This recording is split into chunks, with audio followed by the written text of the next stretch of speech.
ሰላም ዜና ማህደሮች ሰበር መረጃዎች ተሰምተዋል። የቴዲ አፍሮ ኢትዮሪካ የፖለቲካውን ካርታ እየቀየረው መሆኑ ተሰምቷል። የማይቻል የሚመስለው ሆኗል። ለአመታት ቴዲ አፍሮን ስራዎች አጥብቀው ሲቃወሙ የነበሩት እነ ፕሮፌሰር ሕዝቅኤል ጋቢሳና ጀዋር መሐመድ በዳሳ ጣል ተሸነፉ። ቴዲ አፍሮ በዜማው 4 ኪሎ ለ2 ከፍሎታል። ሚኒስትሮች ሳይቀሩ የጠቅላይ ሚኒስትሩን ትዕዛዝ ወደ ጎን በማለት ለቴዲ አድናቆታቸውን በይፋ እየገለጹ ይገኛሉ። በቤተ መንግስት ውስጥ ምን እየተካሄደ ነው? ፕሮፌሰር ብርሃኑ ነጋ ዝምታቸውን ለምን ሰበሩ? እንመለከተዋለን።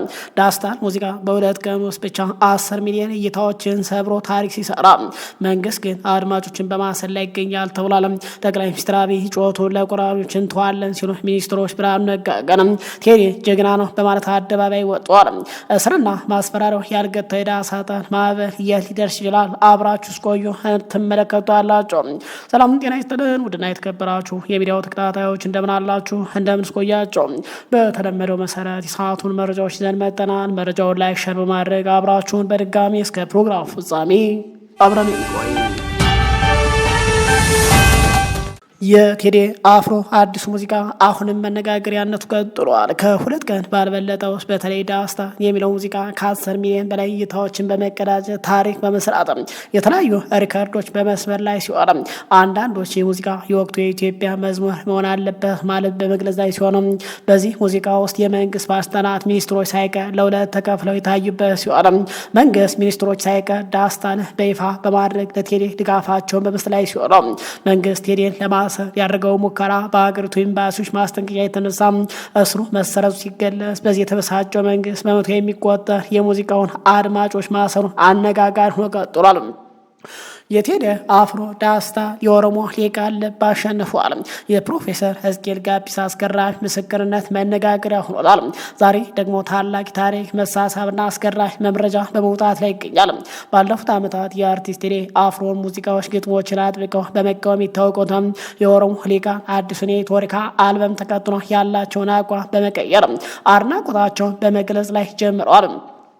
በኦሮሞ ማህበረሰብ ዘንድ በከፍተኛ ተደማጭነት ያላቸው ፕሮፌሰር ሕዝቅኤል ጋቢሳ በተለይ ዳስታ የተሰኘው ሙዚቃ የህዝብን ሰቆቃ የገለጸበት መንገድ እጅግ እንዳስደመማቸው በይፋ መስክረዋል። ፕሮፌሰሩ ለኢትዮጵያ ባስተላለፉት መልእክት እንዲህ ብለዋል። እውነቱን ተናግሯል። የኢትዮጵያ ህዝብ ተከፋፍሏል፣ ተደፍጥጧል፣ ተደጎሟል። ዳስ መጣል ይገባዋል። እያንዳንዱ ኢትዮጵያ አሁን ዳስ መጣል አለበት ሲሉ ሀሳባቸውን አጋርጠዋል። እንዲህ ያለ ግፍ ታይቶ አይታወቅም በማለት ደፋር ገዢው ጦረኛውን መንግስት ሳይፈራ አዲስ አበባ ላይ ሆኖ ለመላ ኢትዮጵያ ድምጽ በመሆን የመንግስትን ጉድ አደባባይ ላይ ያወጣ የዘመኑ ጀግና ሲሉ አሞግሰውታል። በኦሮሞ ማህበረሰብ ዘንድ ከፍተኛ ተደማጭነት ያላቸው ፕሮፌሰር ሕዝቅኤል ጋቢሳ አርቲስት ቴዲ አፍሮ በአዲሱ ኢትዮሪካ አልበም በተለይም ዳስታን በተሰኘው ሙዚቃው የገለጸው ሀገራዊ እውነታ በሚገርም ሁኔታ አድንቀዋል። ፕሮፌሰሩ ሙዚቃውን መነሻ በማድረግ በሀገሪቱ እየታየ ያለው መጠነ ሰፊ ሰብአዊ ቀውስና የህዝብ እንግልት በታሪክ ታይቶ የማይታወቅ መሆኑን አብራርተዋል። ፕሮፌሰር ሕዝቅኤል በሰሜኑ ሆነ በደቡብ የሀገሪቱ ክፍሎች የደረሰው ከፍተኛ የሰው ልጅ ህይወት መጥፋትና እጅግ አሳዛኝ የሆነ ሰብአዊ መብት ጥሰቶች በማስታወስም ቴዲ አፍሮ ለእነዚህ ወገኖች ድምጽ መሆኑ በይፋ አምኗል። ፕሮፌሰሩ እንደገለጹ ከሆነ አርቲስቱ የህዝብን ሰቆቃና መከራ በዜማው ማንጸባርቆ የሚደነቅ ተግባር ሲሉ ገልጸውታል። ፕሮፌሰሩ አክለው ይህንን ሁሉ የህዝብ ስቃይ አይቶ ማዘን የማይችልና የአርቲስቱን መልእክት የማይቀበል አካል ቢኖርም እሱ የብልጽግና አመራር ብቻ ነው በማለት ገዢው ፓርቲ ክፉኛ ተችቷል። እንደ ፕሮፌሰር ሕዝቅኤል አገላለጽ የጥበብ ስራ የህዝብን እውነተኛ ስሜት የያዘ በመሆኑ ማዘን የሚችል ማንኛውም ሰው ለሙዚቃው እውቅና ይሰጣል ብለዋል። ይህ የሊቃኑ ድንገተኛ አቋም ለውጥ አርቲስት ቴዲ አፍሮ የህዝብን ስቃይ በማንጸባረቅ ረገድ ሁሉንም ወገኖች ማቀራረብ መቻሉን የሚያሳይ ትልቅ የታሪክ ክስተት ሆኖ ተመዝግቧል ተብሏል። ሙዚቃው ከፖለቲካ ልዩነት በላይ ሰዎችን ለእውነት እያሰባሰበ መሆኑን የፕሮፌሰር ንግግር ትልቅ ማሳያ ሆኗል ሲሉ ገልጸዋል።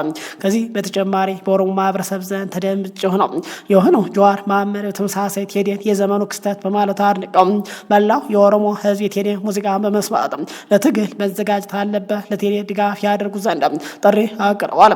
ከዚህ በተጨማሪ ቀስ በቀስ የመንግስት ባለስልጣናት በቴዲ ሙዚቃ መሳባቸውን ገልጸዋል። ሙዚቃው በድብቅ ማድመጡን ቢቀጥሉ አሁን በይፋ አደባባይ በመውጣት ለቴዲ አድናቆታቸውን በመስጠት ላይ ሲሆኑ ከነዚህ መካከል የጠቅላይ ሚኒስትር አብይ ሚኒስትር የሆኑት ፕሮፌሰር ብርሃኑ ነጋ እንዲህ በማለት ዝምታቸውን ሰብረዋል። ቴዲ አፍሮ የኢትዮጵያ ሙዚቃ ቀይሮታል ሲሉ ገልጸዋል። ፕሮፌሰር ብርሃኑ ነጋ ስለ ዳስታልና ስለ አርቲስቱ ብርቅዬ ተሰጥቶ የሰጡት ምስክርነት አነጋጋሪ ሆኖ ቀጥሏል። ተወዳጁ አርቲስት ቴዎድሮስ ካሳሁን ቴዲ አፍሮ ኢትዮርካ የተሰኘው አዲስ አልበም ማጋራቱ ተከትሎ ታዋቂ ግለሰቦች ከፍተኛ የመንግስት ባለስልጣናት አድናቆታቸው መግለጻቸውን ቀጥለዋል። የትምህርት ሚኒስትሩ ፕሮፌሰር ብርሃኑ ነጋ በቅርቡ ወቸጉ በተሰኘው የፖድካስት ፕሮግራም ላይ ቀርበው ስለ ቴዲ አፍሮ ጥልቅ ምስክርነት ሰጥተዋል። ፕሮፌሰር እንደገለጹት ቴዲ አፍሮ ሙሉ አልበሞችን ማውጣት ከጀመረበት ጊዜ አንስቶ የኢትዮጵያ የሙዚቃ ኢንዱስትሪ መሰረታዊ በሆነ መንገድ ቀይሮታል በማለት አድናቆታቸውን ገልጸዋል። ቴዲ ዝም ብሎ ዘፋኝ አይደለ በማለት ብርሃኑ ነጋ የተለየ አድናቆት ሰጥተዋል። ፕሮፌሰር ብርሃኑ ነጋ ለአርቲስቱ ያላቸውን አድናቆት ሲገልጹ ቴዲ አፍሮ ዝም ብሎ ጥሩ ድምጽ ያለው ዘፋኝ ብቻ አይደለም፣ ሙዚቃን በጥልቀት ያውቃል፣ ግጥም ማዘጋጀትና ዜማ መደርደር ይችላል፣ አልፎ ተርፎም የቅንብር ጥበብን የተረዳ ታላቅ ሙዚቀኛ ሲሉ አድንቀውታል። ይህም ቴዲን በዘመናችን ካሉ ሙዚቀኞች ሁሉም ለየት የሚያደርገውና ብርቅዬ ተሰጥቶ ያለው ባለሙያ እንደሚያደርገው ፕሮፌሰሩ በይፋ መስክረዋል። አብዛኛው ጊዜ ሙዚቀኛው በአንድ ዘርፍ ላይ ብቻ ብቁ ሊሆን እንደሚችል የጠቀሱት ፕሮፌሰር ብርሃኑ ነጋ ቴዲ አፍሮ ግን ሁሉንም የሙዚቃ ዘርፎች አጣምሮ የያዘ ከተፈጥሮ የታደለ የአበሻ ዘፋኝ ነው ሲሉ ገልጸውታል። በተለይም ደግሞ አዲሱ ዳስታ የተሰኘው ሙዚቃ በብዙዎች ዘንድ አድናቆትን እያተርፍ ባለበት በዚህ ወቅት ፕሮፌሰር የሰጡት ይህ የምስክርነት የአርቲስቱ የጥበብ ልዕልና ዳግም ያረጋገጠ ተብሏል። በተለይ ፕሮፌሰር ብርሃኑ ነጋ የ4 ኪሎን መንግስት ሳይፈሩም አድናቆታቸውን አደባባይ ላይ መግለጻቸው ተከትሎ ምናልባት ከጠቅላይ ሚኒስትር ጋር ሊያጋጫቸው እንደሚችል ብዙዎቹ በመግለጽ ላይ ሲሆኑ የቴዲ ሙዚቃ ከተለቀቀ በኋላ ባለስልጣናትም የበላይ መሪዎቻቸውን በመፍራት በድብቅ ሙዚቃውን ከማድመጥ ሊያስቆማቸው አካል አለመኖሩ ሲገለጽ በባለስልጣናቱ ቢሮ የቴዲ ሙዚቃ በይፋ መደመጣቸው መነጋገሪያ መሆኑ ሲገለጽ ብርሃኑ ነጋ በተጨማሪ ያይዘው በሰጡት መረጃ አሁን ሚኒስትር ቢሆኑም የሚከፈላቸው ደሞዝ አናሳ መሆኑ ሲገልጹ ባህር ዳር ላይ የፋኖ ኃይሎች ጥቃት ፈጽመው ሊሸኟቸው እንደነበር ገልጸው ከዚህ ጥቃት ግን ያዳናቸው የአሁኑ የፋኖ ወታደራዊ አዛዥ የሆኑት ጀነራል ተፈራ ማሞ መሆኑን በይፋ ሲመሰክሩ ተደምጧል። ፕሮፌሰር ብርሃኑ ነጋ እንዲህ ሲሉም ተናግረዋል። ቀሽም ተማሪ ነበር፣ ደሞዜ 15,000 ብር ነው ሲሉ ፕሮፌሰር ብርሃኑ ነጋ በወቸው ጉድ ፖድካስት ያደረጉት አስገራሚ ቆይታ መነጋገሪያ ሆኗል።